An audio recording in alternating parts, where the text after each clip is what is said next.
We are being joined by Uluç Özülker. He is a former Turkish diplomat and has served as ambassador to Libya and France. Welcome to the broadcast, sir. Thank you. Uluç, we've already seen how long it took Finland to be admitted to NATO. How much of a problem can Erdogan's ties with Putin create for the West?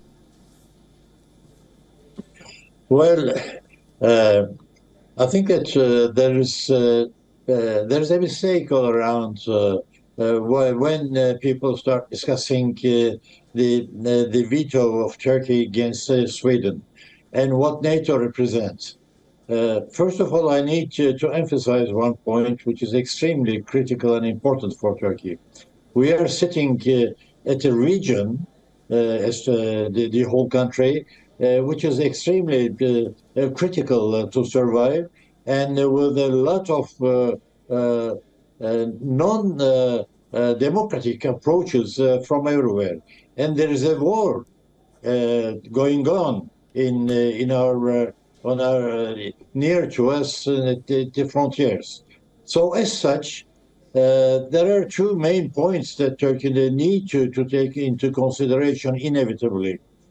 The first of all is that on our south, Russia is actually sitting in Syria as a partner, but at the same time, Russia, who was looking to come to Mediterranean 200 years long, is now a neighbor to Turkey from the south.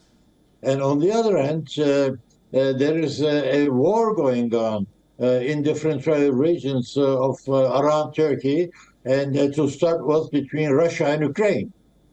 And again, in Caucasus, between the conflictual situation between Azerbaijan and Armenia is again yet another problem.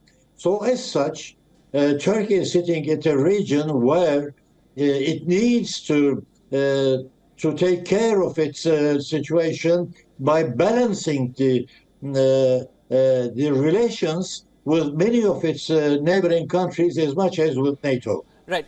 If Mr. Turkey is...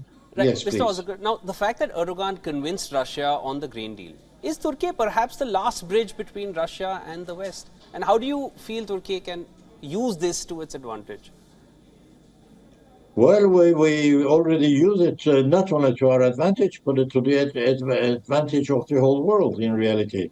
For example, don't forget that the wheat that which is exported from Ukraine is exported thanks to the Turkish behavior and thanks to the efforts of the Turkish government to reconcile the two sides in order to let this wheat go freely to the world. For example, 20 million tons of wheat has gone this way. And on the other side, don't forget that Turkey, together maybe with China, I may compare it a little bit, but fully, Turkey is the only country who can speak really directly to Mr. Putin as much as to the Russian officials altogether.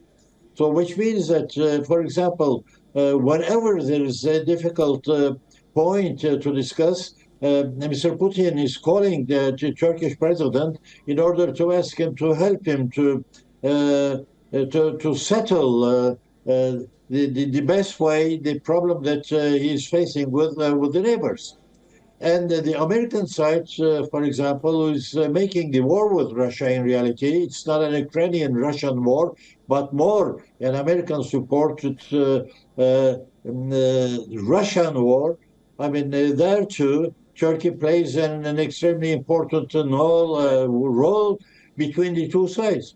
So as such, everybody needs Turkey in this context. And we must not forget one thing which is quite important as well. If NATO loses the Turkish support in it, then it's an extremely important question that NATO is going to be faced off. And secondly, if Russia loses Turkey, then most probably it will be weakened because there will be no more interference or, let's say, help for the Russians to speak with the outside world, Right. So neither. essentially, Turkey is playing a pivotal role between the West and Russia for both sides. But Turkey will consider Both its sides, own yes. interests with both the sides. Thank you so much for joining us on the broadcast. That was Uluç Ozulker joining us from Istanbul. Thank you to you.